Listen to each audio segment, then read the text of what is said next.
Buenas noches. Este miércoles continuamos con nuestra transmisión iniciada la semana pasada de la mesa redonda celebrada aquí en la UNAM sobre la migración internacional, uno de los grandes desafíos de nuestro tiempo. Los invitamos a vernos. Muchas gracias. Buenas noches. ¿Y cómo ubicar en esta ola de cambio mundial, que al final es eso, de cambio económico, quizás cambio cultural ya, cambios políticos profundos, nuestra preocupación, la ola migratoria que no solamente nos incluye, sino que incorpora de manera cada vez más activa y dinámica, como se dijo a lo largo de toda esta jornada, a nuestros hermanos, dijo algún informante hace rato, centroamericanos, Silvia. Sí, mire, yo lo que quisiera, siguiendo con tu pregunta y recuperando la discusión, es que la historia de la migración cambia según desde dónde la cuentes. Si la cuentas desde la perspectiva de los países de destino y te preocupas por los procesos de integración, por las formas que se están dando de llegada y la acogida de los refugiados, o según la cuentes desde los países de origen. Y creo que una de las preguntas fundamentales es, frente a estos escenarios que se nos imponen y que no podemos controlar, estilo Trump, ¿qué hacen los países de origen? Y lo que yo quiero decir ahí es que yo hacía una comparación entre lo que estamos viendo ahora y hoy salió el comentario del documento México frente al fenómeno migratorio que se firmó hace más de una década, donde Gustavo tuvo un papel de liderazgo y que se hablaba de migración y desarrollo y que se hablaba de responsabilidad compartida, y esos paradigmas ahorita ya no están y no funcionan. Y el segundo elemento que voy a decir es que a mí de la discusión del día de hoy, o sea, hace 12 años cuando yo empezaba con mi carrera en estudios de migración, hablábamos de migración y desarrollo y de la idea de retener y que las comunidades de origen tuvieran desarrollo para que los migrantes, para que los habitantes no se tuvieran que ir o se fueran en mejores condiciones. Y ahora es un discurso de impasividad, así bueno, la violencia que nos cayó y que es imposible modificar, como que las razones de la migración ahí están y no se van a mover, ¿no? Entonces creo que ahí hay para mí un gran reto es cómo respondes frente a todo lo que está pasando como país de origen y cómo respondes a estos aspectos que son cuestiones más estructurales, que es lo otro que yo creo que salió en esta discusión. Frente a la coyuntura de Trump, hay una serie de factores estructurales en el origen y en el destino que explican la situación de crisis en la que estamos ahora. Otra de las cuestiones es que efectivamente tienes una combinación. ¿Por qué la migración de trabajadores europeos al interior de la Unión Europea no es problema? ¿O es problema hasta ahora que aparece el Brexit? ¿Y por qué la llegada de refugiados sí es un problema? ¿No? Y una de las cosas que hay, cuando otra vez desde mi posición de México o Centroamérica como países de origen, es que somos poblaciones muy móviles. Hoy aprendimos con Jorge que 20% de los salvadoreños viven fuera del Salvador, ¿no? Somos poblaciones muy móviles, que hay una discusión que tenemos que tener de qué queremos hacer frente a la migración nosotros como países de origen, y que ya hay una serie de procesos, de redes, de flujos documentados que nos permiten anticipar que esa movilidad se va a mantener hacia las décadas siguientes. Gustavo. La perspectiva histórica ayuda a darnos, digamos, un sentido de que el tiempo y las civilizaciones van evolucionando. Y nosotros, los que trabajamos este tema hace 20, 25 años en México, los demógrafos en particular, siempre me insistían, por lo menos a mí, que estábamos en un proceso de transición demográfica México-Estados Unidos, que con el tiempo iba a resolver el conflicto que tenemos hoy con Estados Unidos, porque por un lado la curva demográfica de México viene cayendo de manera sistemática y la presión de empleo y demás es menor, y por otro lado en Estados Unidos la generación de los baby boomers y todo esto está creciendo y entonces requieren mano de obra fresca, de manera que parecería que en el mediano plazo las cosas iban a balancear más o menos de manera natural. Sin embargo, creo que sí hay como elementos sorpresivos que irrumpen en eso que parecía como una secuela natural. Y ahí creo que es un poco el motivo de este seminario, porque como usted habrá escuchado a lo largo del día, yo lamentablemente no pude estar, pero es un tema para nosotros, decir, cómo lidiar con un cambio tan fuerte de un vecino que es un imperio contemporáneo, que tiene de vecino a una región en desarrollo, y que no tenemos a Marco Aurelio, tenemos a Trump. Y entonces, ¿cómo le hace uno con un tipo así, no? Yo por eso preguntaba hace rato si es coyuntural o es más de fondo el cambio en la sociedad americana y en la política norteamericana y el Partido Demócrata y los sindicatos y los empleadores, porque este hombre sí está poniendo a prueba, digamos, las instituciones que hicieron de Estados Unidos una democracia avanzada, ejemplar. Y está en discusión en Estados Unidos qué tanto un presidente puede alterar los poderes, la división de poderes, el respeto al poder judicial, la influencia del poder del Congreso e inclusive a la sociedad, en donde creo que ya con lo que lleva, que son apenas 10 meses, presidente, es decir, parece un siglo, ¿no? 3 años más a este ritmo y a este nivel de agresividad, el daño que se está haciendo a las sociedades de México y Estados Unidos respecto a lo que pensamos unos del otro. El encono, los actos de discriminación, los actos de violencia. Yo por eso, entendiendo la perspectiva larga, creo que sí hay un elemento disruptor de donde estábamos. Y volviendo un poco a tu pregunta, Rolando, de Centroamérica, también los que hemos trabajado, y aquí hay gente de los mejores investigadores de México en el tema centroamericano, tenemos un gran diagnóstico en general. Y ya sabíamos desde hace muchos años que Centroamérica pintaba para llegar a una crisis que parecería que está enfrentando hoy. Una crisis, por decirlo de una manera sistémica, fallida, donde en una mezcla muy desafortunada de violencia, pobreza, politización, falta de instituciones sólidas, estos 3 países en particular están enfrentando, ahí sí yo creo, una situación de límite. Y ese es el sur de México. Y Centroamérica siempre ha visto a México como en cierta medida vemos a Estados Unidos, con mucha admiración y con mucho dolor y rencor, porque los hemos tratado muy mal y los tratamos muy mal. Y nunca hemos podido, por lo menos en lo que yo he podido vivir, entender como sociedad y como sistema qué queremos con Centroamérica, no solo qué queremos con Estados Unidos, porque Estados Unidos para México es nuestra obsesión desde niños, ¿no? ¿Qué hacemos con Estados Unidos? Y todavía no acabamos de contestarnos la pregunta, pero pocos nos hemos preguntado qué hacemos con Centroamérica, o qué queremos con Centroamérica, o qué ahora al queremos parecer, Gustavo, tendemos a hacer una especie de operación reduccionista, ¿no? Centroamérica es el Triángulo del Norte y el Triángulo del Norte es solo migración y seguridad. Yo me temo, y ese tal vez sea un tema interesante que pensemos, porque efectivamente las bardas en la historia se han usado para defenderse del enemigo o para prevenir que el enemigo intervenga o interne a nuestro territorio.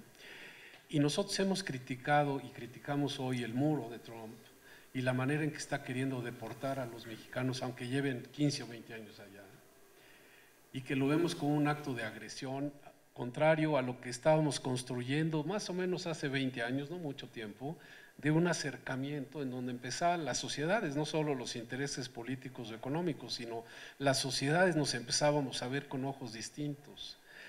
Entonces, yo lo que creo que no hemos tenido claro, ni tenemos, es cómo controlar o cómo administrar nuestras fronteras, que es un derecho legítimo, en contra de la ilegalidad y la delincuencia en la frontera sur. Pero ¿cómo le hacemos si estamos criticando al norte lo que está haciendo este hombre de manera más exacerbada? Si me permite, yo pongo el zoom también en algo, porque de eso saben ustedes, del tema local, y no lo que estamos mirando desde el otro extremo del continente.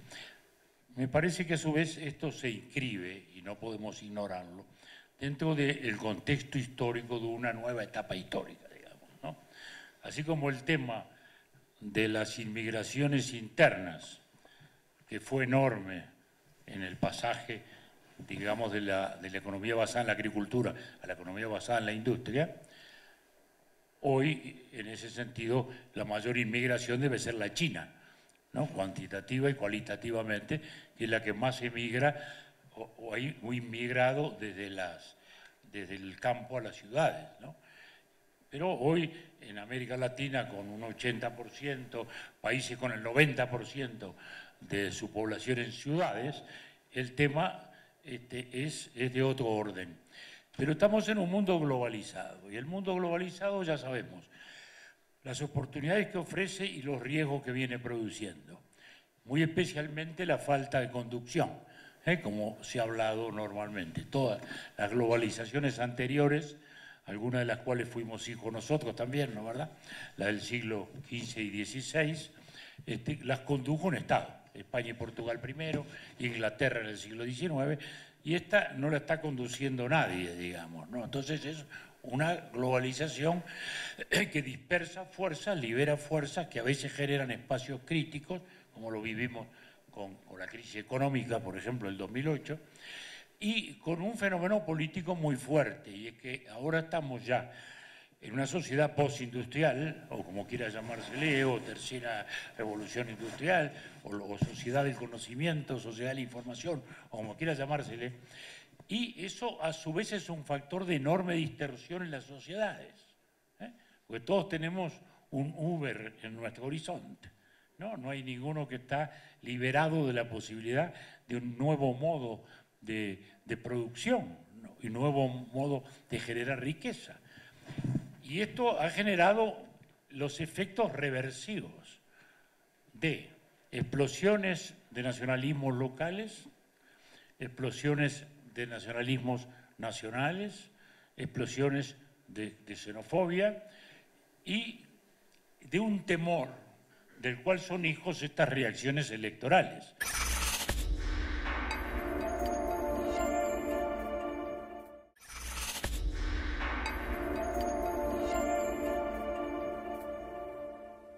Estamos en una globalización dentro de la cual se inscriben todos estos fenómenos. Yo imagino también que la inmigración ha cambiado también su naturaleza, ¿no? Porque Estados Unidos, por ejemplo, sigue requiriendo personal en informática. O sea, sigue recibiéndolo y hasta a veces estimulando la inmigración, como lo han hecho los indios, los brasileños, muchos, ¿no? Y por el otro lado está lo otro, el empleado poco calificado que hoy tiene cada vez menos espacio. Claro, esa era una de las hipótesis que gobernaran nuestra perspectiva, incluso si es que se puede hablar de eso, nuestra estrategia para la migración y para la relación con los Estados Unidos. Hipótesis, vamos a llamarlo rápidamente, sobre los mercados de trabajo y sus distintas composiciones. Pero al parecer, estas hipótesis, que yo creo que son más o menos acertadas, no conmueven a quienes mandan en los Estados Unidos y a buena parte de quienes los apoyan. ¿Cómo conmoverlos, Arturo? O vamos a ponerlo desde antes. Hay que plantearnos eso de conmoverlos, o como antes cuando las campañas por el TLC, vamos a entusiasmarlos, vamos a convencerlos de que ganan los dos o los tres. Esa es una muy buena pregunta, porque además en el fondo está una de las grandes disyuntivas para cualquier tema de política pública en este momento, por el impacto que ha tenido esta capa de teflón a datos duros ya hechos. Es decir, todo este surgimiento de la corriente de, como le quiso llamar eufemísticamente el vocero de la Casa Blanca, hechos alternativos. Quienes hemos estado en la trinchera este último año y medio con datos duros, ya sea con relación a la migración y a los patrones de migración mexicana a Estados Unidos, con los temas del impacto de la relación comercial entre México y Estados Unidos, le tenemos que empezar a poner una cara y una narrativa a estas historias. Entonces, lo que hoy crecientemente en política pública en Estados Unidos se llama el storytelling, el narrar historias, es decir, cómo hay que transitar de estar recitando datos duros a empezar a ponerle cara, historias a los temas relevantes de política pública. Hay un tema que para México en lo particular es muy difícil si queremos conmoverlos o emocionarlos o convencerlos, y Gustavo aludió a él, que tenemos una contradicción brutal, que estamos exigiendo al norte lo que somos incapaces de aplicar y de observar hacia el sur. Es decir, este proceso ya añejo en donde sucesivos gobiernos mexicanos, locales, estatales, federales, hemos permitido o hemos dejado que el crimen organizado, la rapiña, la delincuencia mine y vulnere los derechos de transmigrantes centroamericanos. En un ejercicio estratégico hace unos años el gobierno mexicano decidió, no solo por lo que también comenta Gustavo, la necesidad de que cualquier Estado moderno controle sus fronteras, sino también en un ejercicio para tratar de despresurizar el tema de la llegada de menores no acompañados a la frontera entre México y Estados Unidos, ayudar y trabajar con Estados Unidos para, digamos, detener los flujos de migración centroamericanas y Estados Unidos. Pues sí, el problema es que lo que estamos haciendo es básicamente lo que se llama el cajuelazo, porque muchas de estas personas, sobre todo, Guatemala es distinto porque es generalmente migración económica y de zonas rurales. Honduras y El Salvador tienden a ser mucho más de zonas urbanas, huyendo de violencia, etc. Y el problema es que México está deportando una cantidad de gente que tendrían, bajo cualquier premisa de los convenios internacionales de los que es parte México, tendrían derecho a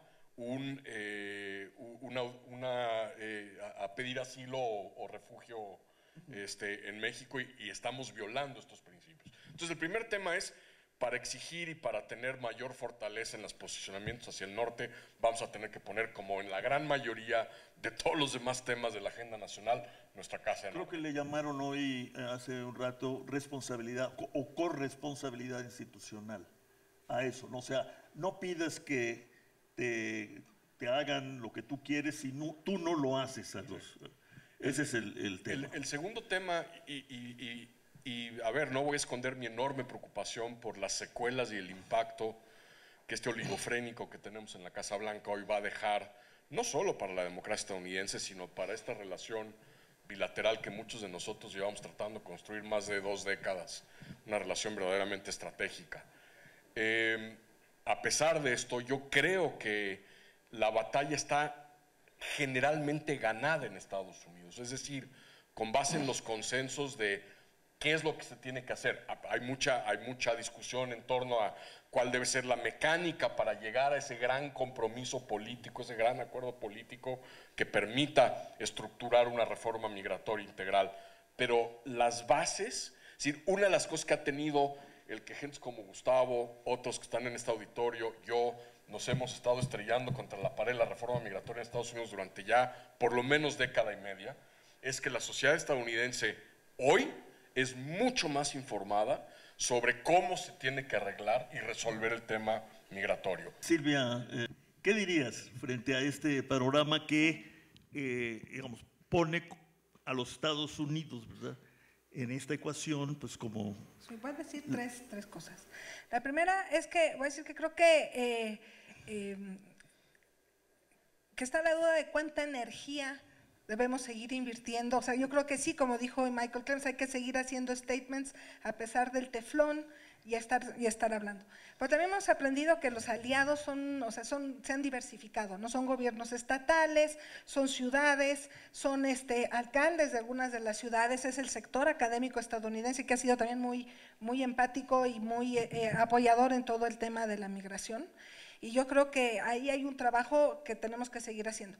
Pero por otro lado, y a riesgo de ser la menos popular de la mesa, también creo que tenemos que otra vez volver la mirada hacia adentro y hacia nosotros y hacia lo que nosotros podemos hacer frente a un escenario que no controlamos. Y voy a recuperar algo que creo que fue una invitación prudente y tímida de Jorge en su presentación, que hablaba, voy a usar un paralelo, ¿no? En la discusión del Telecan que tú sacaste, ya hay muchas discusiones de qué va a pasar con México sin Telecan, ¿no? Y que si, bueno, hay una parte de las relaciones comerciales, una proporción muy importante que no importa si hay Telecan o no, porque se rige por las reglas de la OMC y vamos a diversificar hacia otros países, etcétera.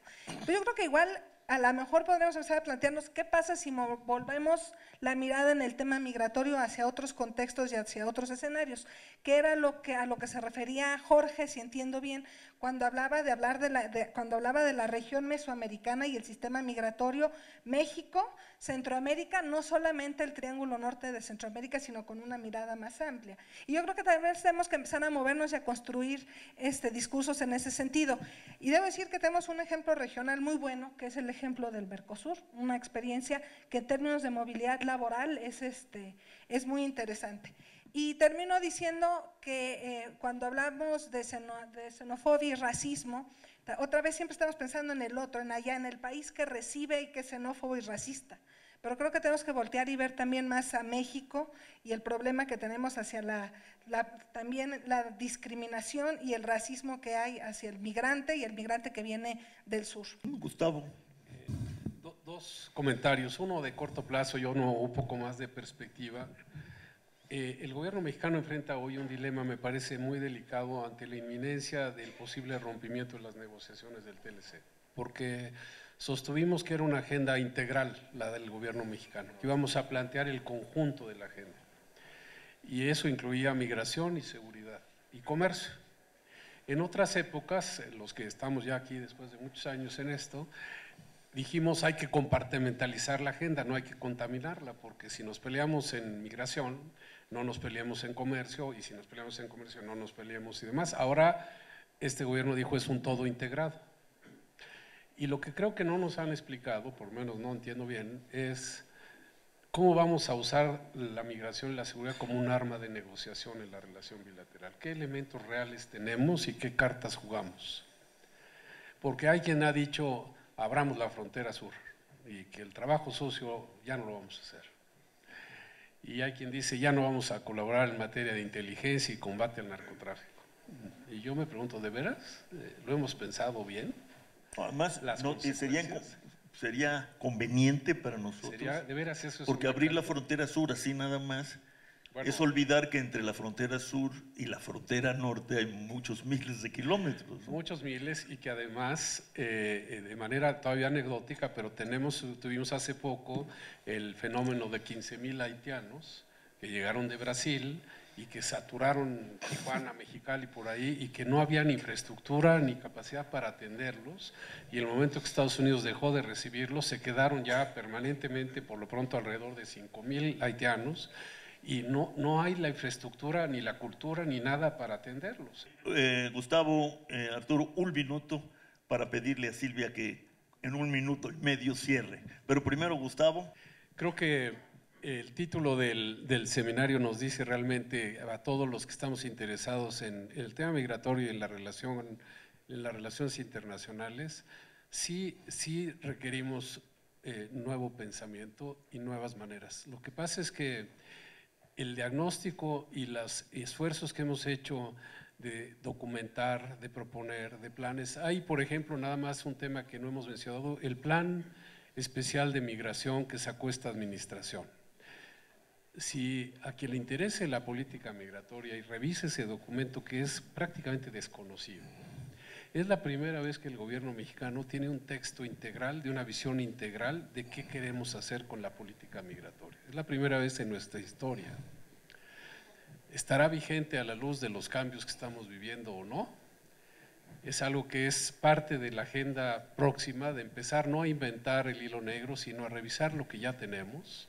Tenemos una ley de refugio de avanzada, tenemos una ley de migración muy orientada a la defensa de los derechos humanos, tenemos un programa especial de migración, tenemos una ley de protección de los menores. Ahora lo que nos falta, y es un tema general de problema de la sociedad mexicana, es aplicar las leyes, simplemente.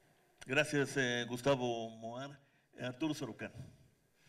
Rápidamente, me parece que tenemos dos procesos en paralelo en Europa y en Estados Unidos que nos tienen que hacer reflexionar de manera distinta qué es lo que está ocurriendo con el tema de la migración, el refugio y la población internamente desplazada. En Europa, a mí lo que más me preocupa es que si se nos va a Europa, si esta Europa comunitaria con una serie de aportaciones muy relevantes al andamiaje internacional de convenciones, de acuerdos en materia de derechos de refugiados, de migrantes, de personas desplazadas, se nos desmorona. Perdemos toda capacidad de seguir avanzando este tema en foros como las Naciones Unidas por el simple hecho del número de votos que la Unión Europea hoy trae a la mesa y que todavía apoyan este tipo de posicionamientos.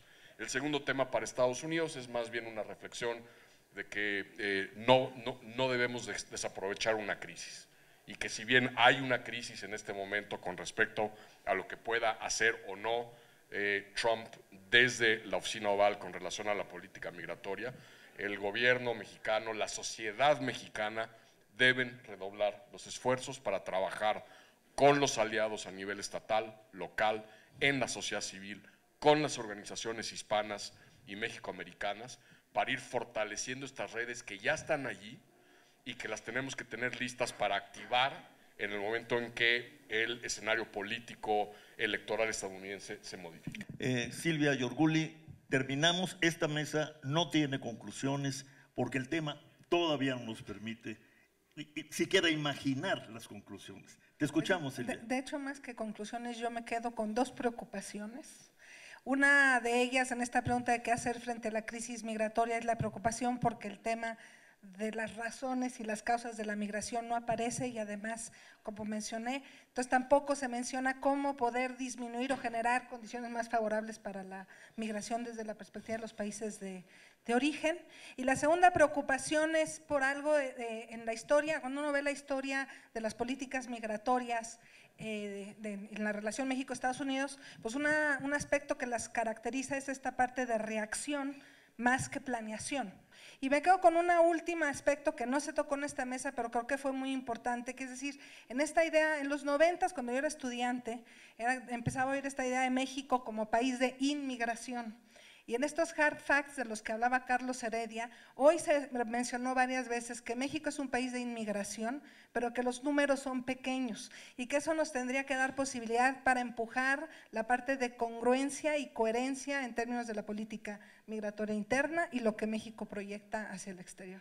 Muchas gracias, Silvia Yorgulli, Gustavo Boar, Presidente Sanguinete, embajador Arturo Sarucán.